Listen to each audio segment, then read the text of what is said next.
Bienvenue à tous pour ce 15e épisode des Amazing News. Au sommaire de cet épisode, nous parlerons des annonces qui ont fait parler d'eux cette semaine, comme la guerre de l'Australie contre les lootbox. Nous parlerons également de l'actualité du jeu vidéo, et pour terminer, nous parlerons bien évidemment des sorties de la semaine. Commençons ce nouvel épisode en parlant de l'Australie qui va très prochainement rejoindre ses confrères des Pays-Bas et de la Belgique contre la lutte des lootbox dans les jeux vidéo. Mais sera moins drastique à ce sujet. Le projet de loi en question interdirait les lootbox à tous les joueurs mineurs. Un coup dur pour la plupart des jeux proposant des lootbox, se voyant attribuer la classification de 18 ans et plus, et donc l'interdiction d'être vendus à des mineurs. De plus en plus de pays veulent faire front aux lootbox les comparant à des jeux d'argent. Pour rappel, le lootbox est une mécanique permettant aux joueurs d'échanger de l'argent réel contre des items aléatoires dans les jeux. Pokémon a fait parler énormément de lui suite à la sortie de son dernier opus, qui a explosé les ventes mais qui néanmoins était loin d'être parfait, ayant énormément de problèmes de performance ou graphique. Game Freak fait son mea culpa en sortant une mise à jour de 1 giga corrigeant une majorité des bugs et autres problèmes de performance, ainsi que de nombreux glitches, dont un très embêtant qui permettait de battre n'importe quel Pokémon en un coup en combat en ligne. Cette mise à jour apporte avec elle l'arrivée de la première saison classée des combats Pokémon en ligne. On le sait, Pokémon propose à présent des DLC apportant avec elle son lot de nouveautés. C'est dans ce cadre qu'un insider aurait annoncé le retour de Kalos, qui se situe près de Paldea, et apporterait avec elle le retour des méga évolutions fortement appréciées par la communauté. Pour rappel, la méga évolution permet de dépasser le stade de l'évolution de quelques Pokémon, les rendant ainsi plus puissants. Les rumeurs voudraient que ce DLC se déroulerait dans la zone assurée de la carte. Place à présent à l'actualité en vrac. Le célèbre jeu de Kung Fu Saifu va bientôt recevoir une nouvelle mise à jour. Au programme de celle-ci, le mode replay, qui permettra d'enregistrer vos plus beaux films de Kung Fu. Et pour sublimer le tout, de nouvelles tenues ajoutées à votre garde-robe. Pour le moment, aucune date de sortie n'a été communiquée concernant cette nouvelle mise à jour. Le créateur de Gran Turismo 7 a récemment été interrogé concernant le portage de leur jeu sur PC. Il a répondu que c'était totalement envisageable, mais que ça ne serait pas facile. Sans confirmation pour le moment, il faudra être patient pour voir un jour le jeu arriver. Le remake de The Witcher a récemment été officialisé et nous en savons à présent un peu plus. Le jeu prendra des libertés et prend la décision de passer en monde ouvert, ce qui n'était pas le cas du premier opus. Une nouvelle appréciée de la plupart des fans de la licence qui pourront profiter du remake à la sauce The Witcher 3. Phil Spencer prend à nouveau la parole au sujet du rachat de Activision Blizzard King. Il serait prêt à faire une énorme concession pour que le rachat se passe sans encombre. Il serait prêt à rédiger un papier annonçant que Call of Duty serait pour toujours disponible sur la plateforme de Sony. Action qu'il a jugée ridicule, ne voulant pas se priver de fonds qu'il pourrait obtenir grâce à la plateforme de Sony. Toujours dans le cadre opposant les deux grandes marques, nous apprenons que Xbox aurait refusé l'arrivée de PlayStation Plus sur sa plateforme. Rappelons que PlayStation avait refusé également l'arrivée du Game Pass sur sa plateforme. Continuons du côté de Call of Duty avec une rumeur qui voudrait qu'une campagne centrée autour du personnage iconique de Ghost serait en cours de préparation.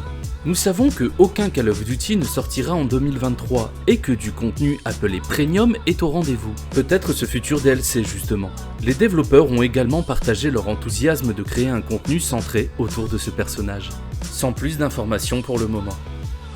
Red Dead Redemption 2 n'est pas mort. Cette semaine, le jeu a battu son record de fréquentation avec un pic à 66 492 joueurs connectés en simultané. Son homologue en ligne n'affiche en revanche pas un bon score, avec à peine 2500 joueurs connectés en simultané. Le jeu de Rockstar a encore de belles années devant lui. Préparez-vous, les Game Awards de cette année risquent d'être riches en annonces. C'est à présent au tour de Tekken 8 d'annoncer qu'il sera présent lors de la cérémonie pour se montrer un peu plus en détail.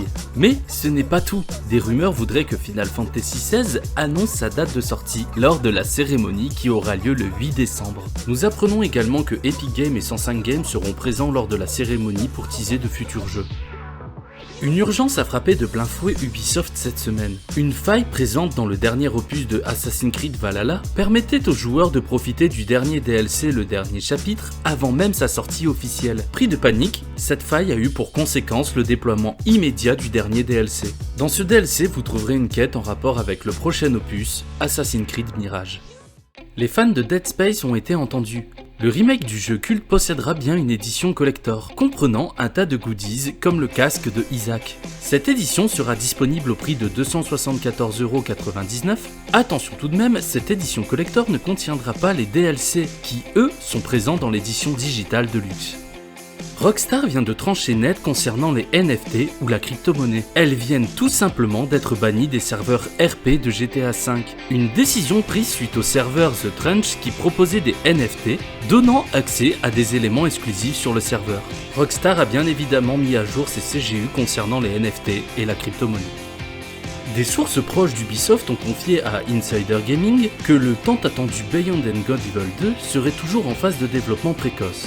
De nombreuses zones de jeu ne seraient pas modélisées à l'heure actuelle. Certains parlent même de reboot du jeu. Le développement du jeu a commencé à se faire long et chaotique, mais l'équipe de développement continue de travailler dur pour tenir la promesse qu'est ce jeu. Far Cry 6 revient avec son tout nouveau DLC Lost Between Worlds. Le DLC nous plonge dans un monde psychédélique et accompagné d'aliens. Il sera au prix de 19,99€ et disponible le 6 décembre. Place à présent aux sorties de la semaine.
Ce nouvel épisode est à présent terminé. Je vous donne donc rendez-vous la semaine prochaine pour de nouvelles Amazing News.